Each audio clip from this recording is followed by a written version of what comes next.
घंटियों की आवाज से पूरा घर गूंज रहा था। सुशीला अपने घर के मंदिर के पास बैठी माँ काली की भक्ति में पूरी तरह लीन थी। उसके मंदिर में चारों तरफ माँ काली की तस्वीरें और मूर्तियां रखी हुई थी। जय माँ काली, जय माँ काली।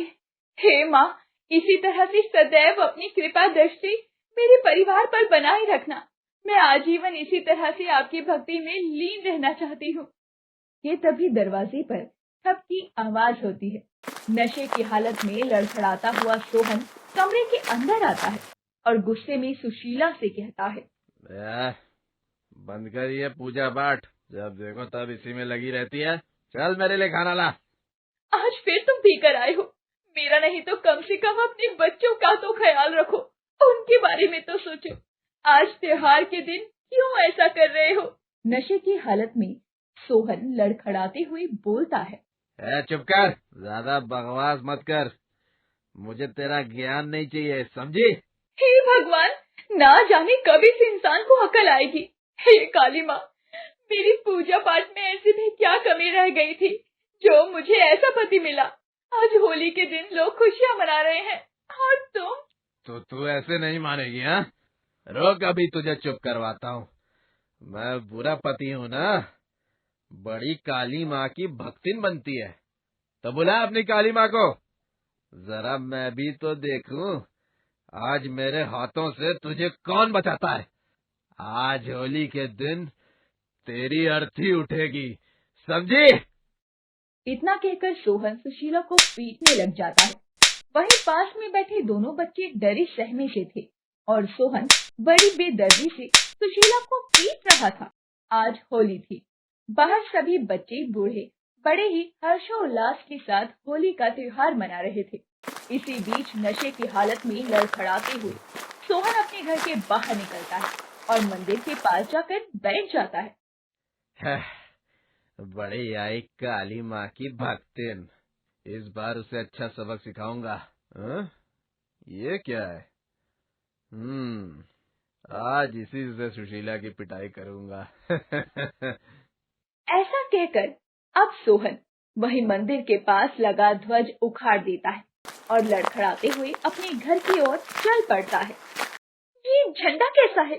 हे माँ काली, ये तो जगत काली के मंदिर का झंडा है। ये तुम्हारे पास कैसे आया? चल हट, ये तेरी काली माँ का झंडा है। तो चल, आज तुझे इसी से मजा चखाता हूँ। नहीं नहीं, मत मारो मुझे, मुझे छोड़ दो।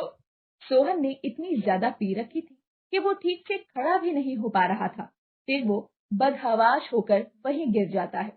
ना जाने कौन से जन्म की सजा मुझे मिल रही है। ऐसा कहकर वो श्रद्धा पूर्वक काली माँ के उस झंडे को उठाती है। हे भगवान, ये क्या कर दिया इन्होंने? अब इन्हें मैं कैसे समझाऊं कि इनसे कितनी बड़ी गलती हो गई है। इन्हें क्षमा कर देना काली माँ, ये नहीं जानते कि इनसे क्या अनर्थ हो गया है। माँ काली के इस झंडे को मैं मंदिर में वापस रख देती हूँ। कल सुबह पंडित जी से बात करके इसे वापस मंदिर में रखाऊंगी। अगली सुबह एक चीख के साथ सोहन की आंख खुलती है। हे काली माँ, ये मेरे बेटे को क्या हो गया? सोनू, सोनू, ये सोनू को क्या हो गया? इसके पूरे शरीर में इतने बड़े बड़े दाने कैसे आ गए? देखिए ना जी, इसका पूरा शरीर बुखार से तप रहा है। मेरा बच्चा आंखें भी नहीं खोल पा रहा है। ये सब कुछ आपकी वजह से हुआ है। मेरी वजह से? हाँ, आपकी वजह से। कल नशे की हालत में आपने काली माँ के पवित्र झंडे को उखाड़ दिया था और देखिए, आपकी गलती की सजा मेरे बच्चे को मिल रही है। ये माँ काली का प्रकोप ही है। आपकी गलती की सजा मेरे बेटे को भुगतनी पड़ रही है। देखते ही देखते ये बात आग की तरह पूरे गांव में फैल जाती है। अरे पंडित जी, आपने कुछ सुना क्या? तुम किस विषय में बात कर रहे हो भुवन? पंडित जी, वही शराबी सोहन की बात कर रहा हूँ। सुना है हमेशा की तरह कल होली के दिन भी शराब पीकर उसने अपनी पत्नी को बहुत पीटा और तो और जगत काली के मंदिर का झंडा उखाड़ लाया। माँ काली का प्रकोप देखिए। सुबह होते ही उसके बेटे सोनू की तबीयत बहुत खराब हो गई। सुना है पूरे शरीर में दाने निकल आए हैं और भयंकर बुखार भी है। उस शराबी के साथ एक न एक दिन तो ऐसा होना ही था। अरे नहीं भुवन, पिता के भूल की सजा किसी अबोध बालक को नहीं मिलनी चाहिए। हमें बिना एक पल की भी देर किए उसके घर चलना चाहिए। इसके बाद दोनों सोहन के घर जाते हैं। हे माँ, मेरे पति की गलती की सजा मेरे बच्चे को मत दे, उसे ठीक कर दे माँ।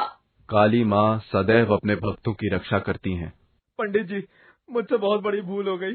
देखिए ना, मेरे बेटे को ये क्या हो गया। अब आप ही बताइए हम क्या करें। दोनों पति पत्नी पंडित जी के पैरों में गिर जाते हैं और रोने लग जाते हैं। सोहन को अपने किए पर बहुत पछतावा हो रहा था। तुमसे जो भूल हुई है उसका पश्चाताप करो बालक। काली माँ के इस प्रकोप से स्वयं काली माँ ही तुम्हें बचा सकती हैं, इसलिए तुम्हें उनकी शरण में जाना चाहिए। मैं अपने किए पर बहुत शर्मिंदा हूँ पंडित जी। अब आप जैसा कहेंगे मैं वैसा ही करूँगा।